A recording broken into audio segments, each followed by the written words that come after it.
মা, ও আমাকে মেরে ফেলবে। ও আমাকে মারার উদ্দেশ্যে এসেছে। ও আমাকে মেরে প্রতিশোধ নিতে এসেছে। মা, মা আমাকে বাঁচাও, আমাকে বাঁচিয়ে নাও। শুভেন্দু গত 10 বছর ধরে খুবই অদ্ভুত ব্যবহার করছিল।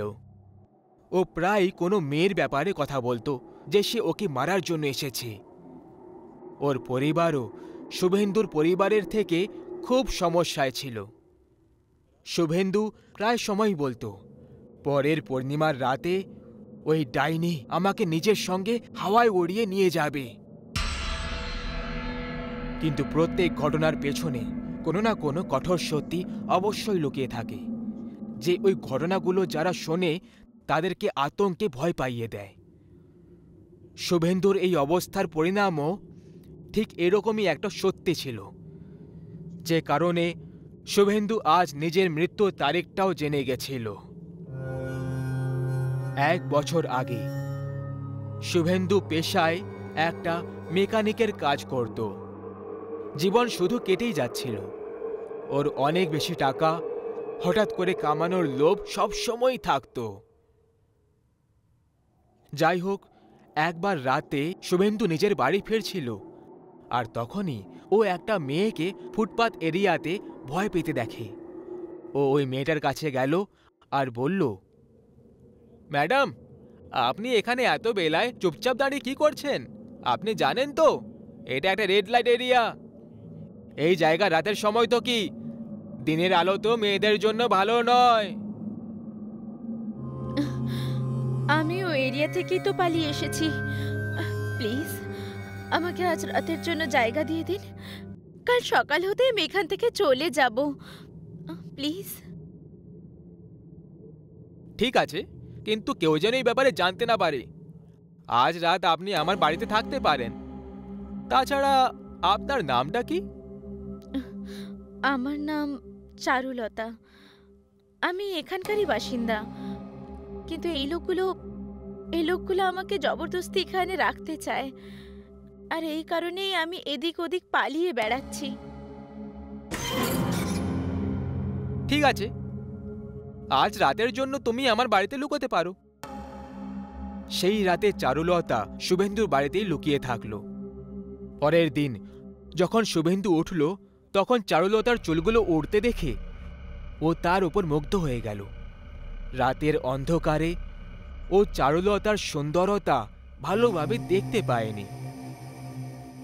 শুভেন্দু মনে মনে চারুলতাকে পছন্দ করে লেগেছিল। ও কোনো সময় নষ্ট না করে চারুলতাকে তক্ষুনি নিজের মনের কথাটা প্রকাশ করে দিল। শোনো, আমার তোমাকে খুব ভালো লেগেছে। আমি তোমাকে নিজের জীবন সাথী করতে চাই। তুমি কি? আমারও আপনাকে খুব ভালো লেগেছে। এইভাবে কোনো মেয়ের সাহায্য করা, বিশেষ করে কোনো অজানা মেয়ের, সে কোনো দেবদূতই হতে পারে। এরকম মানুষের জীবন সাথী বলুন তো কে হতে চাইবে না? এরপরে দুজনে একে অপরের সাথে বিয়ে না করেই একই বাড়িতে থাকতে লাগলো। এক রাতের কথা, সেটা পূর্ণিমার রাত ছিল। শুভেন্দু চারুলতাকে একটা সারপ্রাইজের অজুহাত দিয়ে একটা অজানা জায়গায় নিয়ে আসে। ও চারুলতার চোখে কাপড় বেঁধে রেখেছিল, যাতে সে ওর সারপ্রাইজটা দেখতে না পারে। আরে এবার বলবে তো কি সারপ্রাইজ? কাপড়টা তো খোলো। শুভেন্দু চারুলতার চোখ থেকে ওই কাপড়টা খুলে দেয়। যখনই চারুলতার চোখ খুলে যায়, ওর একটা জোরে চিৎকার বেরিয়ে যায়। ভবানী পাঠক, তুমি? শুভেন্দু, তুমি আমায় কোথায় নিয়ে এলে? এই তো সেই শয়তানটা যে অসহায় মেয়েদের দুর্বলতার লাভ তুলে তাদেরকে ফাঁসিয়ে দেয়। এই মেয়ে, উপরে দেখ, তুই রেল লাইট সেন্টারে দাঁড়িয়ে আছিস। তোর প্রেমিকের থেকে আমি তোকে কিনে নিয়েছি। খুব পালানোর শখ তোর, তাই না? এবার 4 দেওয়ালের মধ্যে পুরো জীবনটা পালিয়ে বেড়াবি। মানে মানে এসব তুমি করেছো?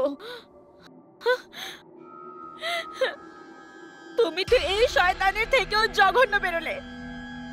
তুমি নরকেও জায়গা পাবে না, কখনো না।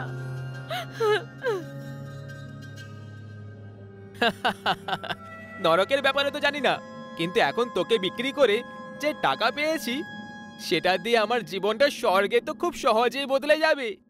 তোর কি মনে হলো আমি তোকে ভালোবেসে ফেলেছি? আরে পাগলি, যে রাতে তুই পালিয়েছিলি সেই রাতে এদের সঙ্গে আমার বোঝাপড়া হয়ে গেছিল। তোর সঙ্গে জবরদস্তি করলে পুলিশ থানায় পড়ে দিত আমাকে।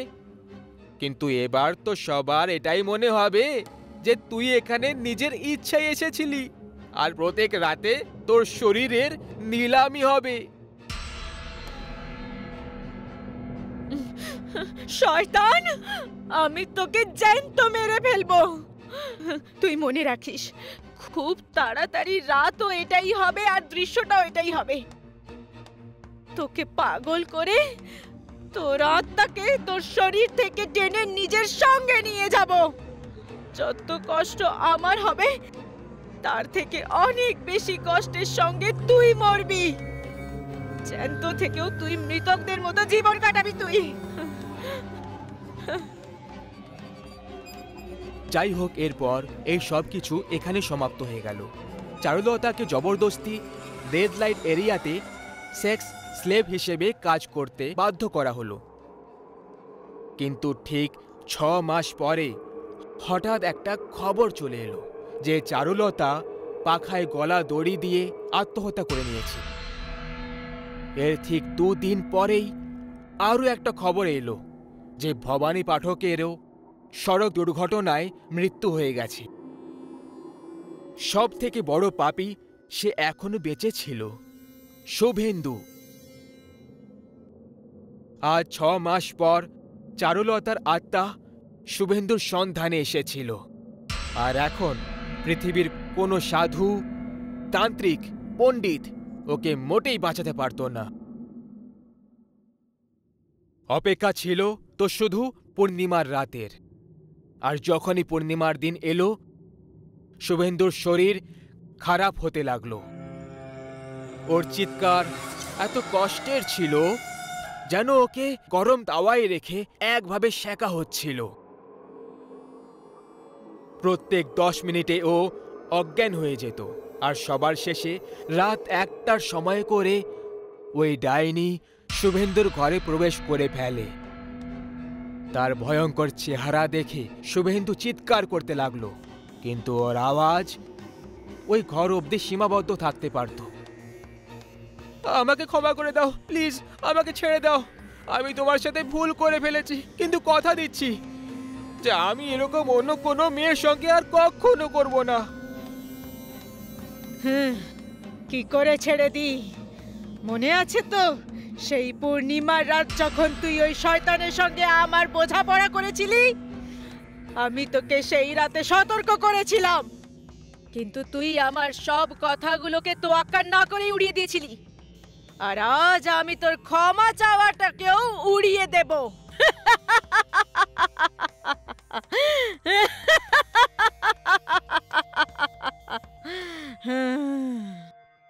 এরপরে শুভেন্দুর এক ভয়ঙ্কর চিৎকারের আওয়াজ হলো। ওই ডাইনি শুভেন্দুর বুকটাকে ছিঁড়ে ওর হৃৎপিণ্ডটাকে বাইরে বার করে নিল, আর ওর আত্মাটাকে নিজের সাথে জানলা দিয়ে উড়িয়ে নিয়ে চলে যায়। যতক্ষণ ওর পরিবারের লোক ওখানে পৌঁছলো, তখন শুভেন্দুর মৃত শরীর টুকরো টুকরো ভাবে মাটিতে পড়েছিল। ওই অসহায় মেয়েটার প্রতিশোধ পুরো হয়ে গেল। সেই জন্য কথায় বলে, কর্ম কখনো কারোর ঠিকানা ভোলে না। আর কোনো আত্মার প্রতিশোধ পৃথিবীর সব থেকে মারাত্মক মৃত্যু দেয়। রিমা আর সোম, এই দুজন চোর রাতের সময় গ্রামে গ্রামে ঘুরে চুরি করতে যেত। দুজনেরই এই কাজে খুব আনন্দ হতো। এক রাতে এইভাবেই চুরি করার উদ্দেশ্যে রিমা আর সোম একটা গ্রামে এসে পৌঁছয়। দুজন একটা গাছের নিচে বসে গ্রামটা দেখতে লাগলো। গ্রাম দেখতে খুব ছোট ছিল, কিন্তু বাড়িগুলো খুব ভালো আর বড় ছিল। দেখতে পাচ্ছ রিমা, গ্রামের সবাই খুব ধনী ঘরের মনে হচ্ছে। এই গ্রামটা তো আমাদের এক রাতের মধ্যেই ধনী বানিয়ে দেবে। কিন্তু এই ধনী লোকগুলো খুব বেশি চালাক হয়, এদের ঘরে চুরি করা সহজ কাজ নয়। আরে তুমি সে নিয়ে চিন্তা করো না, আমার কাছে একটা উপায় আছে। এই গ্রামের ধনী লোকেরা খুব বেশি ভীতু হয়। আমরা এদেরকে নকল ডাইনি হয়ে ভয় দেখাবো আর তারপর লুটে নেব। এটা তো সত্যিই দারুণ আইডিয়া। এখন এদেরকে নকল ডাইনির থেকে কেউ বাঁচাতে পারবে না। এইটুকু বলে রিমা ডাইনির মতো হাসতে লাগলো আর বৃষ্টি শুরু হয়ে গেল। গ্রামে গোবিন্দ নামের এক লোক তার স্ত্রীর সঙ্গে থাকত। সে খুব ধনী ছিল না, কিন্তু টাকার কোনো অভাবও ছিল না। সেই রাতে ওরা দুজন ঘরে গল্পগুজব করছিল। তখনই ঘরে লাইট চলে গেল। আরে এই কি, তুমি এখানে থামো, আমি উপরে দেখে আসছি। হয়তো বৃষ্টির জন্য চলে গেছে। গোবিন্দ ওখান থেকে চলে গেল। বাইরে হঠাৎ বিদ্যুৎ পড়ল আর নলিনী ভয় পেয়ে গেল। কিছুক্ষণের মধ্যেই ওপর থেকে গোবিন্দের জোরে জোরে চিৎকারের আওয়াজ এলো। সেই আওয়াজ শুনে নলিনী আরো ভয় পেয়ে গেল। গোবিন্দ, কি হয়েছে তোমার? নলিনী অন্ধকারে ভয় পেয়ে ওপরে যেতে লাগলো। সেই সময় ওপর থেকে গোবিন্দ দৌড়ে নিচে আসছিল। সিঁড়ির মাঝখানে দুজনে ধাক্কা খেলো আর নিচে পড়ে যায়। নলিনী গোবিন্দকে দেখল। ও খুব ভয় পেয়ে গেছিল আর ওর মাথা থেকে রক্ত বের হচ্ছিল। এই রক্ত কোথা থেকে বেরোচ্ছে? ওপরে কে আছে ওপরে? ডাইনি।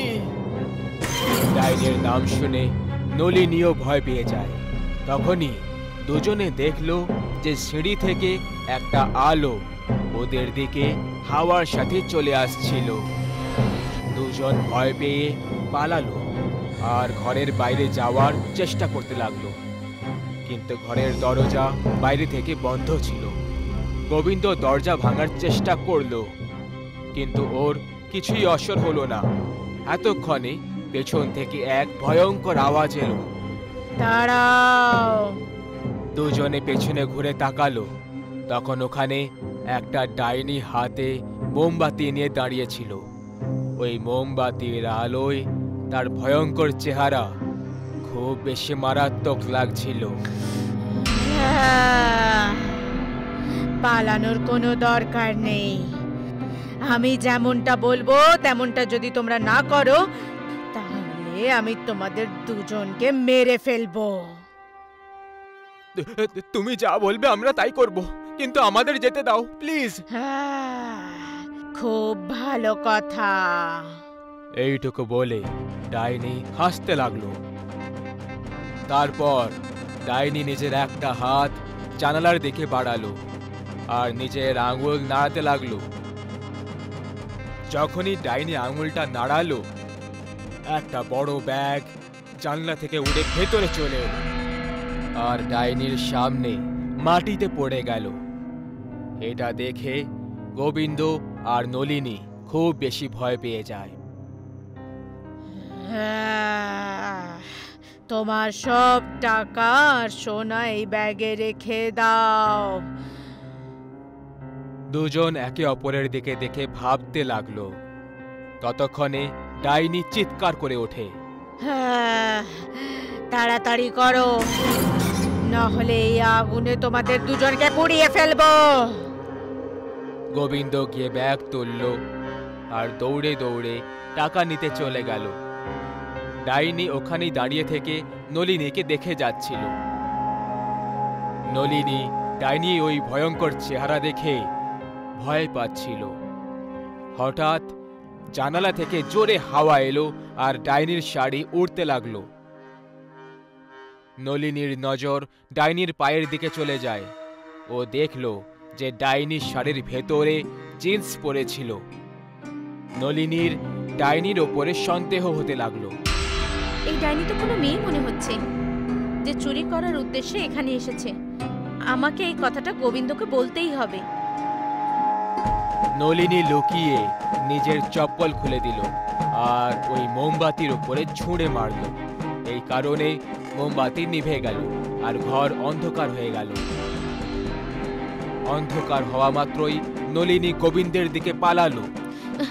গোবিন্দ, দাঁড়িয়ে যাও, ও একটা নকল ডাইনি। ডাইনিও ওর পেছনে দৌড়লো, কিন্তু অন্ধকারের জন্য ওর মাথা কোনো জিনিসের সঙ্গে ধাক্কা খেল আর ও নিচে পড়ে গেল। ঘরে লাইট আবার চলে এলো। ডাইনির আওয়াজ শুনে গোবিন্দ আর নলিনী ওর কাছে এলো। ডাইনি মাটিতে চুপচাপ পড়েছিল আর এখন শাড়ির ভেতরের জিন্স পরিষ্কার দেখতে পাওয়া যাচ্ছিল। আরে, এ তো একটা নকল ডাইনি। তাহলে ওই ব্যাগটা হাওয়ায় কি করে উড়ে গেছিল? ডাইনির আওয়াজ শুনে সোম ভেতরের দরজা খুলে ভেতরে এলো আর সোজা গিয়ে ডাইনির কাছে বসে পড়ল। রিমা, তুমি ঠিক আছো তো? কি হয়েছে তোমার? আচ্ছা, তার মানে তুমিও এর সাথে রয়েছো। আমি এক্ষুনি পুলিশকে ডেকে তোমাদের দুজনকে ভেতরে করাচ্ছি। যখন গোবিন্দ ফোনের দিকে এগোলো, বাইরে খুব জোরে বাজ পড়ল আর ডাইনি গোবিন্দের পা ধরে ফেলল। গোবিন্দ হঠাৎ করে অবাক হয়ে পড়ে। ডাইনির শরীর আস্তে আস্তে হাওয়ায় উঠতে লাগলো।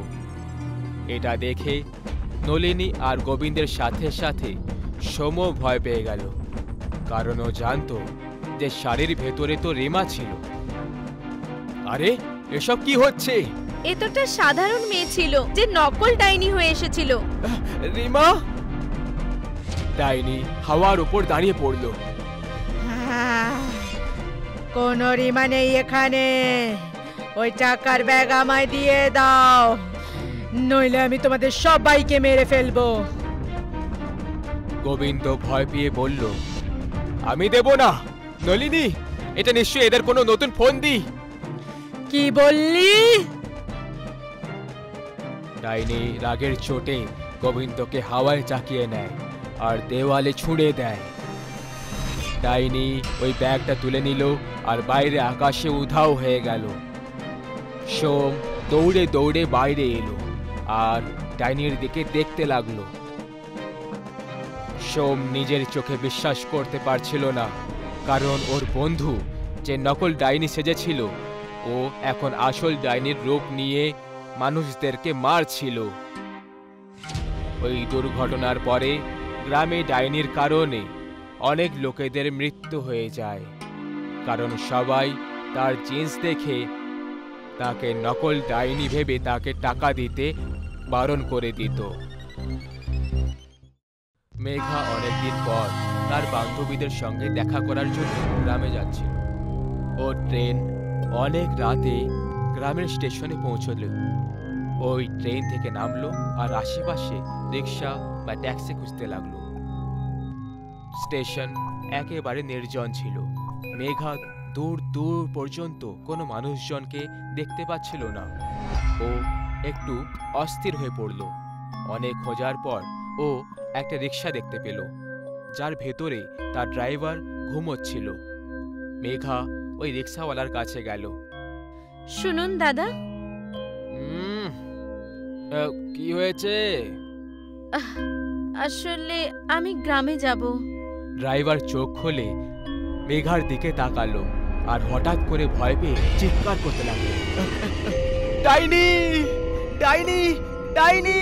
ডাইনি! আমাকে যেতে দাও, আমি কিছু করিনি। চিৎকার করতে করতে মেঘার থেকে দূরে যেতে লাগলো। এ আপনি কি বলছেন? আপনি ভয় পাবেন না, আমি কোনো ডাইনি নই। দাঁড়ান। ড্রাইভার শান্ত হয়ে আস্তে আস্তে মেঘার কাছে আসতে লাগলো। আপনি ডাইনি নয় তাহলে? কে আপনি? আমি শহর থেকে এসেছি। এই গ্রামে আমার বান্ধবী থাকে। আপনি কি আমায় গ্রাম অবধি ছেড়ে দিতে পারবেন? যদি আমি আপনাকে গ্রাম অবধি ছাড়তে যাই তাহলে ওই ডাইনি আমাকে ছাড়বে না। ডাইনি? কে ডাইনি? লাল শাড়ি পরে থাকা ডাইনি।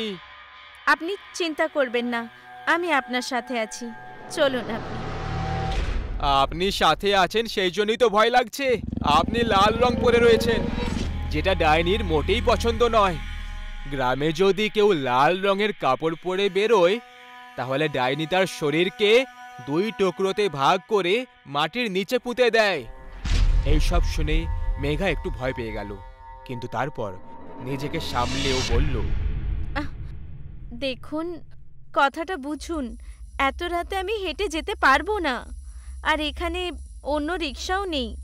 দরকার হলে বেশি টাকা নিয়ে নিন, কিন্তু প্লিজ এখান থেকে চলুন। ঠিক আছে, কিন্তু আমি আপনাকে গ্রামের বাইরে একটা মন্দির আছে সেখানেই ছাড়বো, তারপর আপনাকে একা যেতে হবে। ঠিক আছে, চলুন। মেঘা কোনো রকমে মেনে নিল, আর দুজন গ্রামের দিকে এগিয়ে চলল। কিছুক্ষণের মধ্যেই ওরা মন্দিরের কাছে পৌঁছলো। মেঘা ড্রাইভারকে টাকা দিল, আর ড্রাইভার মন্দিরে হাত জড়ো করে ওখান থেকে চলে গেল। মেঘা একা হয়ে গেল। ও গ্রাম দেখতে পাচ্ছিল, কিন্তু ডাইনির গল্প শুনে ও একটু ভয় পেয়ে গেছিল, কিন্তু সাহস করে ও গ্রামের দিকে এগোতে থাকলো। মেঘা সড়কে হাঁটছিল, ততক্ষণে ও পেছন থেকে কাউকে অনুভব করল। ও ঘাবড়ে পেছনে দেখল, তখন ওখানে কেউই ছিল না। ওর চোখ মাটির দিকে পড়ল, আর ভয়ের চোটে গা দিয়ে ঘাম ঝরতে শুরু করল।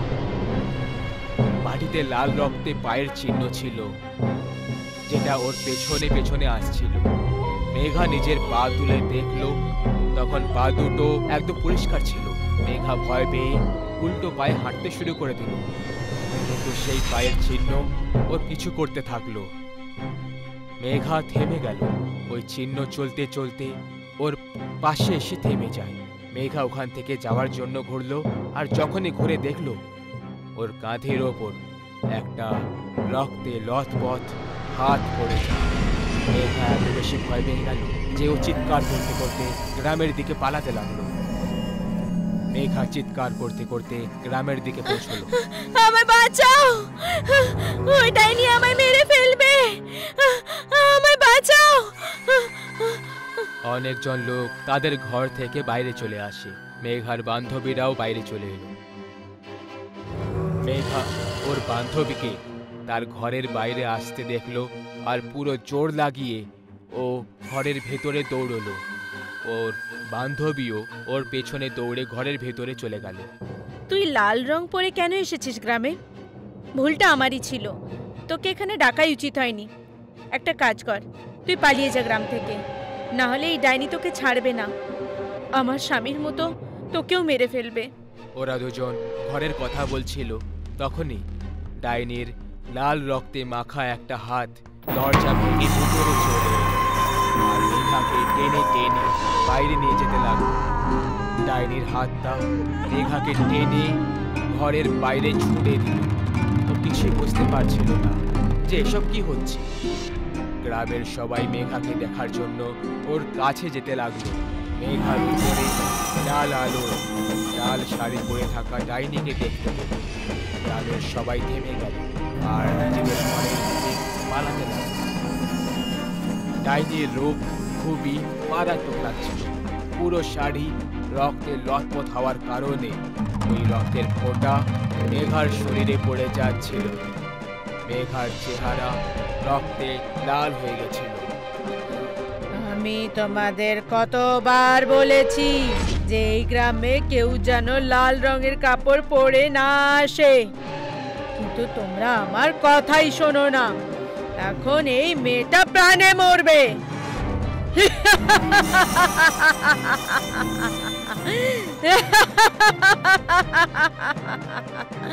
এইটুকু বলে ওই ডাইনি ভয়ঙ্কর হাসি হাসতে লাগলো।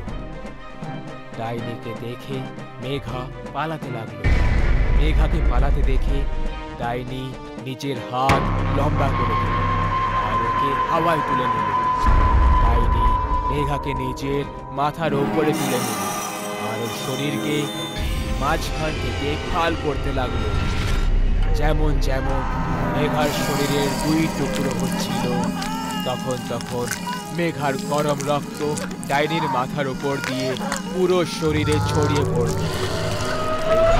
কারণে ডাইনির শাড়ি আরো লাল হতে লাগলো।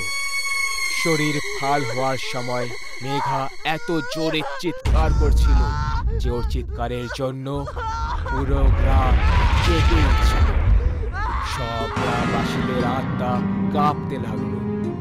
সব শেষে মেঘার শরীরের 2 টুকরো হয়ে গেল আর ও ওখানেই হাওয়ায় ঝুলতে থাকলো। ডাইনি জোরে জোরে হাসতে লাগলো। ওর নিজের হাত জোরে মাটিতে মেরে দিল আর সেই কারণে জমিতে 2টো গর্ত হয়ে গেল। ডাইনি নিজের 2টো হাতে 2টো টুকরো নিয়ে আর 2টো গর্তের মধ্যে একটা একটা করে ছুঁড়ে দিল। যখনই টুকরো গর্তে পড়লো ওর ওপর এমনি এমনি মাটি পড়তে থাকলো আর দেখতেই দেখতে গর্ত ভরে গেল। মাটি যেমন ছিল তেমনই হয়ে গেল। ডাইনির ভেতর থেকে লাল আলো বেরোতে লাগলো আর ওই আলোতে ও উধাও হয়ে গেল। ডাইনির যাওয়ার পরে মেঘার বান্ধবী ওই গর্ত থাকা জায়গায় এলো আর কাঁদতে লাগলো। ধীরে ধীরে সব গ্রামবাসীরা জমা হতে লাগলো। গ্রামের বাইরে একটা ছোট হোটেল ছিল, যার মালকিন একজন মহিলা ছিল যে সব সময় নিজের মুখ লুকিয়ে রাখত। গ্রামের কোনো ব্যক্তি ওখানে মোটেই যেত না, কারণ পুরো দিন আর রাত ওই মহিলা ঘরে ঘরে গিয়ে খাবারে ডেলিভারি করতে যেত।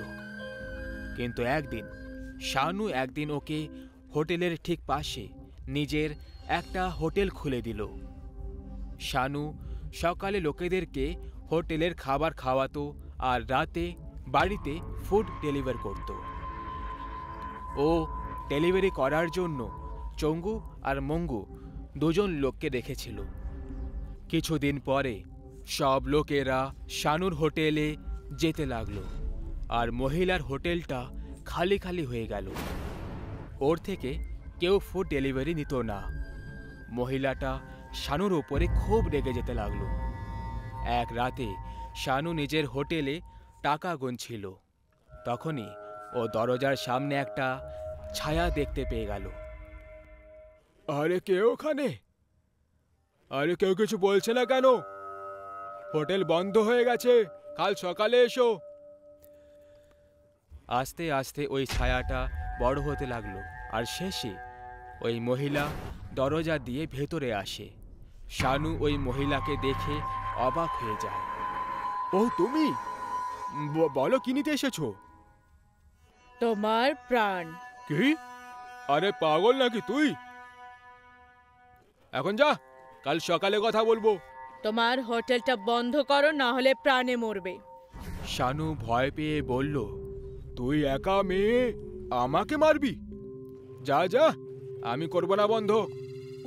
শানুর কথা শুনে মহিলাটা খুব রেগে গেল আর ও নিজের ঘোমটা সরিয়ে নিজের আসল চেহারা শানুকে দেখালো। ওর চেহারা খুবই কুৎসিত আর মারাত্মক লাগছিল। আস্তে আস্তে ওর গোটা শরীর ভয়ঙ্কর হয়ে যেতে লাগলো আর ওই মহিলা একটা ডাইনিতে বদলে গেল। ওই ডাইনিকে দেখে শানু ভয়ে পালাতে লাগলো। ডাইনি ওর পিছু করলো। শানু রান্নাঘরে গিয়ে লুকিয়ে পড়ল। ডাইনি ওকে খুঁজে হাওয়ায় উছলে দিল আর মাটিতে পটকে দিল। লোকেদের খাবার খাওয়ানোর খুব শখ তোমার, তাই না? এবার তুমি নিজেও খাও। ডাইনি খুব রাগের মাথায় ছিল। ও রান্নাঘরে যত খাবার পড়েছিল সব শানুকে খাওয়ানো শুরু করে দিল। যেভাবে যেভাবে খাবার শানুর পেটে যাচ্ছিল ওর পেট ফুলে যেতে লাগলো। কিছুক্ষণ পর শানু খাওয়ার জন্য মানা করতে লাগলো, কারণ ওর পেট খুব ফুলে গেছিল। কিন্তু ডাইনি ওকে জবরদস্তি খাইয়ে যাচ্ছিল। শেষে শানুর পেট এত ভরে গেল যে ও একদম হঠাৎ ফেটে গেল। শানুর রক্ত আর শরীরের টুকরো গোটা রান্নাঘরে ছড়িয়ে পড়ল। অনেক রক্ত আর খাবার ডাইনির মুখে গিয়ে পড়ল, আর ও সেই অবস্থায় জোরে জোরে হাসতে লাগলো।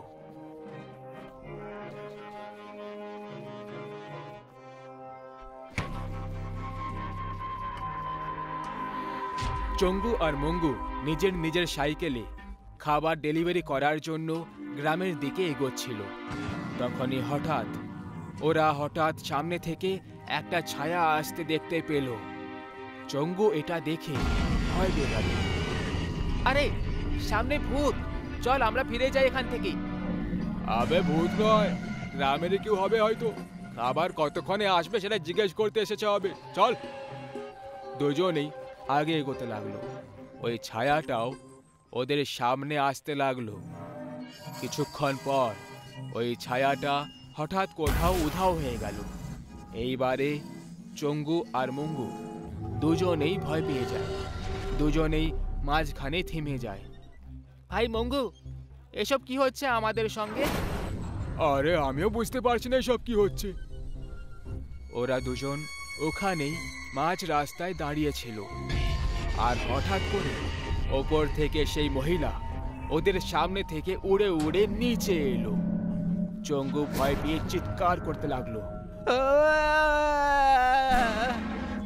চুপ করো, এইসব খাবার আমাকে দিয়ে দাও আর পালিয়ে যাও এখান থেকে। না না, আমরা দেব না, এগুলো গ্রামবাসীদের, আর মালিক আমাদেরকে এই দায়িত্ব দিয়েছে।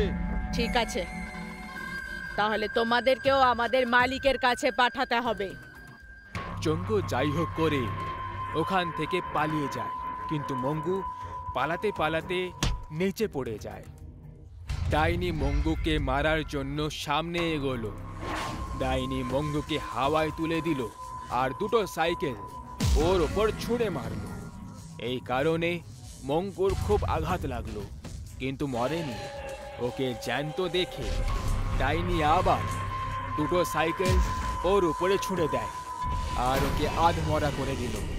মঙ্গুর শরীর থেকে খুব রক্ত বেরোতে লাগলো, আর শেষে ডাইনি মঙ্গুকে প্রাণে মারার জন্য ওকে একটা পাথরের ওপর ছুঁড়ে দিল। মাথায় আঘাত লাগার কারণে মঙ্গু ওখানেই মরে গেল। ডাইনি সব খাবার নিল আর এক এক করে ওকে দেখতে লাগলো। এই গ্রামের লোকেরা আমার খাবার না নিয়ে এই শানুকে বেঁচেছিল, এবার তোমাদেরকে এই খাবার খাওয়াতেই হবে। ডাইনি সব খাবার মাটিতে রেখে দেয় আর হাত দুটোকে তার উপরে রেখে জাদু করতে লাগলো। আস্তে আস্তে ডাইনির হাত থেকে ধোঁয়া বেরোতে লাগলো আর সেটা পুরো খাবারের ওপর ছড়িয়ে পড়লো। এটা দেখে ডাইনি জোরে জোরে হাসতে লাগলো।